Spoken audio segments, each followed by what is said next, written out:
Hey there, class of 2024. It's Jan Saddle from the College Place, Oregon. Today's Monday, March 20th, and unfortunately nobody could make it today, but that's all right. I'm gonna do a quick recording, put it out on YouTube so that y'all can pretend like you made it on time and still get the information that you need. So what we're gonna talk about today is how doing a self-assessment and looking at the results can really lead you to understand not only some things about yourself, but can really help you narrow down what careers, what colleges, what paths are appropriate for you after high school. And by appropriate, I mean a really, really good fit. So we're going to start first. I'm going to share my screen with you. I have access to something called VitaNavis. And the nice thing about VitaNavis, it's a wonderful, wonderful tool. And you get to access it for free because you are a student here and affiliated with the College Place, Oregon. So I just logged into my dashboard and I've gone through and I've taken 2 different assessments here in VitaNavis. The first one's called the Super Strong assessment. And if you want to view my results, you might have already taken this assessment and not realized it. Sometimes we call it RIASEC. But what we do is we go through and we measure how well, RIASEC, how well you match with different themes. So, and for me, my top 3 themes are conventional. So I'm CSE, conventional, social, and enterprising. But you can see that, you know, I'm definitely conventional. So I like practical things. I like accounting. I like being in an office. In theory, I'm efficient, orderly, and detail-oriented. I think my family might tell you a little bit differently than that. But I'm much stronger towards conventional than I am towards anything else. So my work personality is conventional, social, and enterprising. So you can kind of see here, interested, organization, data management, people, teamwork, business, politics, leadership, things I like to do, setting up procedures and systems. I really do like that. I really like teaching, caring for people, training, and I really like, I don't know that I would say I like selling, but I like persuading, managing, marketing. So what's really, really interesting is that these apply to me, and they apply to me in this order. You're going to have a different set of skills. You're going to have a different set of themes, and they're going to apply in a really different way.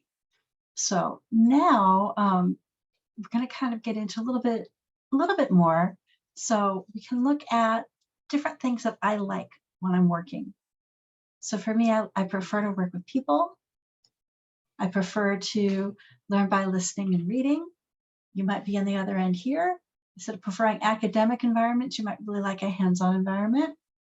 I like to take charge, and I do express opinions very easily.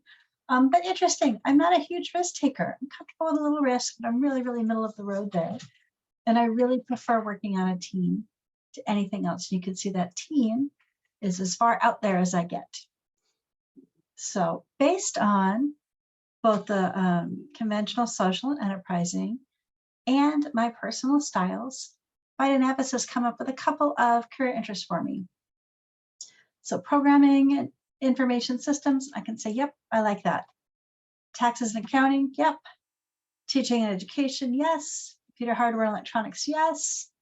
Human resources and training, I might be like, nope, don't like that.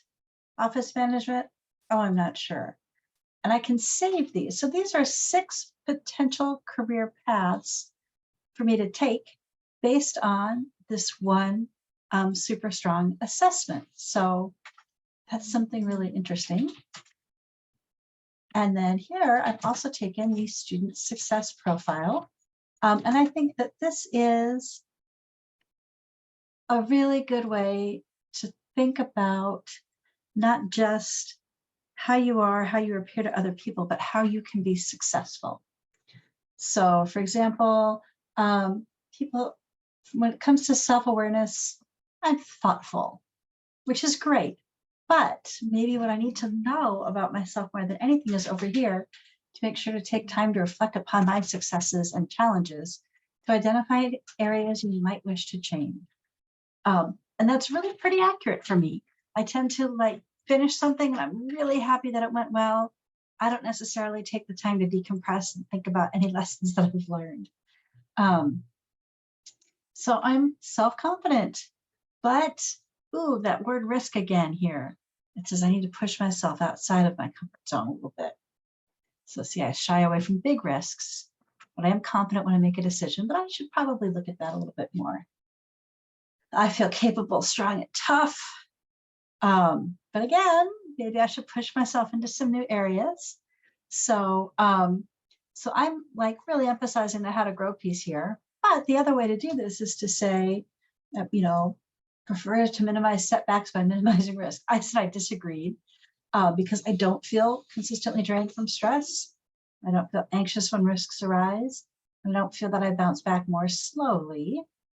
But I do agree, I'm usually pretty calm when things aren't going my way. Have a high degree of self-worth. So it's just an interesting way to see more information about you. And for me, that was always the hardest part as far as applying for colleges, applying for jobs, applying for scholarships. I didn't have a whole bunch of self-awareness. So I really like to work with others. I really like to just have you hand me a project and not give me 59 and a half steps to get it done. And I just really like to get it done. So I have a beautiful, strong work ethic. So these are things now I want you to think about what these are going to be like when it comes to you doing classwork and assignments. So, you know, do I have responsibility? Am I dutiful? Do I get things done? Am I flexible? If something doesn't go my way, what do? Do I just kind of stop? Do I try a different approach? So again, this is through a self-assessment called VitaNavis, and I will be posting the link for you. The other really nice thing, and you'll see that this feature in whatever system your school uses, whether it's Naviance or Schoology or Maya Learning, Score, you can come in here and say, wow, teaching and education, that just sounds wonderful to me. And they're going to say, gosh, Jen, you've got a bunch of really cool choices in here. And I'm not sure what the little suns and stars look like. Oh, I saved that one. I don't know what this one is. Let's click on it. So preschool. Oh, I think it's because there was a really neat video here. So, but I might say, oh, any of these are great, or nope, I don't like any of them. We can go down and go through some more of my particular, what am I trying to say, my particular bents, things that are going to be good for me. Now, I will send you this link. Oh, here we go, Bright Outlook. So green economy. So I have a whole bunch of red down here. It looks like customer service rep, bookkeepers, shipping, receiving clerks, claims adjusters. A lot of these, the job pool is shrinking, but it's going to then expand because we've got compliance managers, logisticians, medical and health services managers. The other thing I want to show you is something called Oregon CIS, or Oregon Career Information System. This is a system that's free to anybody in Oregon. I have kind of an older system. I'm logged in as part of PCC, but you can log in just from anywhere in Oregon. And I will post that link to create an account. Come right in here and you've got your dashboard.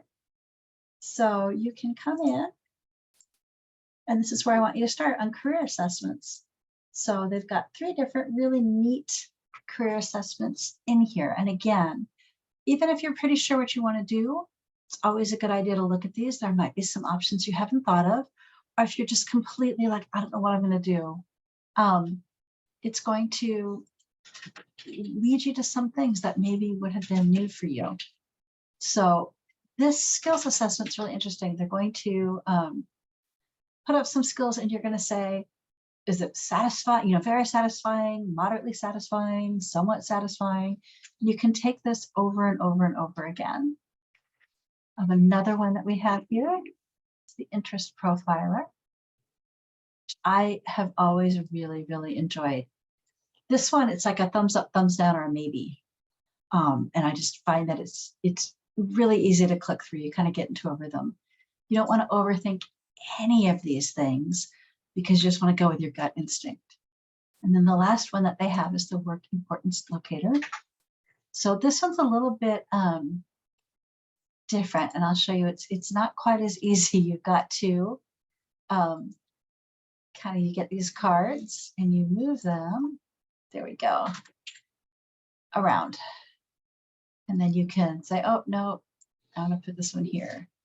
I'm going to put this one down here. So it's kind of fun. That one has been around for a long time. We're still trying to figure out how to make it work in the online environment. But what I really want you to do is to just take some time, do some self-assessments, and do a couple of them, see if there are any common themes for you. If I just kept getting over and over again that I should consider a career in what was my education and training, or computer information sciences, and I'm getting it from a couple different areas, that might actually mean something. Then I can say, it's not just one place that's suggesting this, it's more than one. The other reason that you want to do that is once you know what your strengths are, you can lean into them and really, really use them. If you know that you're dutiful and diligent, then you are going to be that person that sets up, and you're going to have this down. You're going to spend a little bit of time every week over the summer, so that by the time you get to your senior year in high school, you've got your college list, you've got your scholarship list, you've got your personal statements written, you're great. Or if you're somebody that's like, oh, that's not me, but over here, I know I'm a really creative person, you're going to be that person that instead of just diligently working through it, you're going to have a flash of inspiration, hopefully before your senior year starts. But you're going to have a really creative response. So it might be that you're a person that says, I don't want to write anything. I want to submit a portfolio. I want to write a poem. I want to do something a little bit different.